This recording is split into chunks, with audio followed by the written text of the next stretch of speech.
જેઠ મહિનામાં આ 3 કામ કરશો તો તમારી દરેક મનોકામના પૂરી થશે. એવી ધાર્મિક માન્યતા છે કે જેઠ મહિનામાં સંકટમોચન હનુમાનજી ભગવાન શ્રી રામને મળ્યા હતા. તેથી જેઠ મહિનામાં આવતા મંગળવારે ઉપવાસ કરવાથી વ્યક્તિને શુભ ફળ મળે છે. આ મહિનામાં ભગવાન સૂર્ય અને દેવી લક્ષ્મીની વિધિવત પૂજા કરવાના નિયમો છે. જેઠ મહિનામાં કેટલાક નિયમોનું પાલન કરવું ખૂબ જ જરૂરી છે. આવો જાણીએ કે જેઠ મહિનામાં શું કરવું જોઈએ અને શું ન કરવું જોઈએ. તો પહેલા જેઠ મહિનાનું મહત્વ જાણી લઈએ. હિન્દુ ધર્મમાં જેઠ મહિનાનું વિશેષ મહત્વ છે. જેઠનો સ્વામી મંગળ છે. આ ગ્રહને હિંમત અને બહાદુરીનું પ્રતીક માનવામાં આવે છે. આ સાથે જેઠ મહિનો પણ ભગવાન વિષ્ણુના પ્રિય મહિનાઓમાંનો એક છે. આ સાથે જ આ મહિનામાં ભગવાન હનુમાન પ્રથમ વખત શ્રી રામને મળ્યા હતા. આ કારણે જેઠ મહિનામાં આવતા દર મંગળવારને બડા મંગળ તરીકે ઓળખવામાં આવે છે. તો નંબર 1, જેઠ મહિનામાં ભગવાન વિષ્ણુ, દેવી લક્ષ્મી અને ભગવાન શિવની પૂજા કરવી શુભ માનવામાં આવે છે. જેઠ મહિનામાં દાન પુણ્ય કરવું અત્યંત ફળદાયી છે. તમે ખોરાક, કપડાં કે પૈસાનું દાન કરી શકો છો. નંબર 2, જેઠ મહિનામાં ગંગા સ્નાનનું વિશેષ મહત્વ છે. તેથી આ મહિનામાં ગંગામાં સ્નાન કરો અને જો શક્ય ન હોય તો નહાવાના પાણીમાં ગંગાજળ ભેળવીને સ્નાન કરો. નંબર 3, જેઠ મહિનામાં તલનું દાન કરવું ખૂબ જ ફળદાયી માનવામાં આવે છે. આમ કરવાથી ભગવાન વિષ્ણુ પ્રસન્ન થાય છે. આ મહિનામાં તલનું દાન કરવાથી વ્યક્તિ અકાળ મૃત્યુથી બચી શકે છે. જો તમે શારીરિક રીતે સ્વસ્થ રહેવા માંગો છો તો તમારે સૂર્યદેવને જળ ચડાવવું જોઈએ અને ઘરના મંદિરમાં ભગવાનને ગોળનો ભોગ જરૂર લગાવવો જોઈએ. નંબર 4, મંગળ જેઠ માસનો સ્વામી છે. તેથી આ દિવસોમાં હનુમાનજીની પૂજાનું પણ ઘણું મહત્વ છે.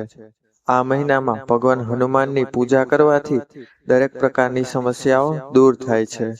નંબર 5, ખાસ કરીને જેઠ મહિનામાં પાણીનું દાન કરવાથી લાભ થઈ શકે છે. તેથી પાણીનું દાન કરો. આ મહિનામાં મંત્રોના જાપ કરવાથી મન શાંત થાય છે તેમજ વ્યક્તિને શુભ ફળ પણ મળી શકે છે. જેઠ મહિનામાં જરૂરિયાતમંદોને દાન કરવું જોઈએ. તેનાથી વ્યક્તિ જીવનમાં હંમેશા શુભ ફળ મેળવી શકે છે. નંબર 6, જેઠ મહિનામાં આવતા વ્રત અને તહેવારના હિસાબે પાણી, વૃક્ષો અને છોડની પણ પૂજા કરવી જોઈએ. ઘરની આસપાસના વૃક્ષો અને છોડને પાણી આપવાનું ધ્યાન રાખો.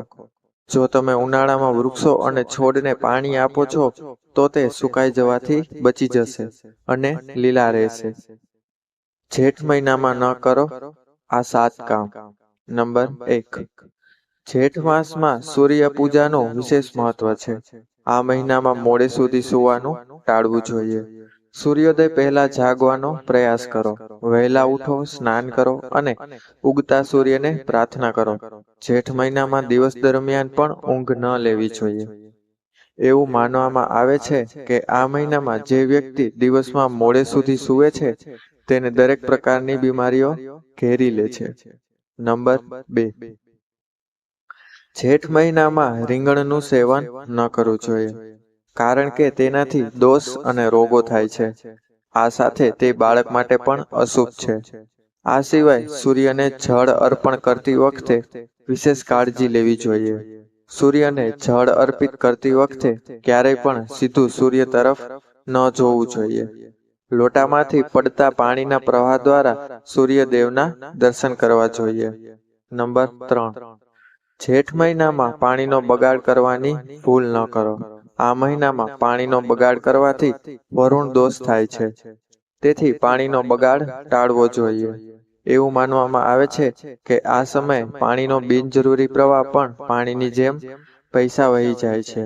તેથી જો તમે ગરીબીથી બચવા માંગતા હો તો પાણીનો ઉપયોગ ખૂબ જ સમજી વિચારીને કરો. નંબર 4, પરિવારના મોટા પુત્ર કે પુત્રીના લગ્ન જેઠ મહિનામાં ન કરવા જોઈએ. આનાથી અશુભ પરિણામ મળી શકે છે. આ મહિનામાં શરીર પર તેલ ન લગાવવું જોઈએ.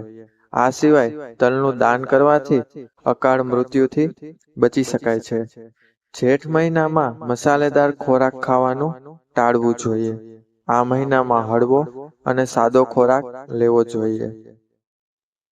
નંબર 5. જેઠ મહિનામાં તમામ મંગળવારનું ખૂબ મહત્વ છે અને તેથી તેને મોટો મંગલ કહેવામાં આવે છે. જેઠ મહિનામાં કોઈ પણ મંગળવારે ન તો પૈસા ઉછીના આપો કે કોઈની પાસેથી પૈસા ઉછીના ન લો.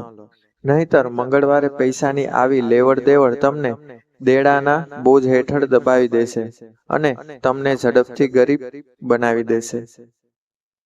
નંબર 6. જેઠ મહિનામાં તરસ્યા વ્યક્તિને પાણી પીવડાવ્યા વિના ક્યારેય મોકલવા જોઈએ નહીં. આવી સ્થિતિમાં જો તમારા ઘરે કોઈ મહેમાન આવે છે તો તેને ચોક્કસ પીવા માટે પાણી આપો. તો મિત્રો, આવા જ વિડીયો જોવા ચેનલને સબસ્ક્રાઇબ કરો તથા જો આ વિડીયો પસંદ આવ્યો હોય તો વિડીયોને લાઈક કરજો અને બેલ આઇકનનું બટન જરૂર દબાવો, જેથી નવા વિડીયોની નોટિફિકેશન તમને મળતી રહે. તો મિત્રો, હવે મળીશું નવા વિડીયોમાં. ત્યાં સુધી જય શ્રી કૃષ્ણ. આભાર.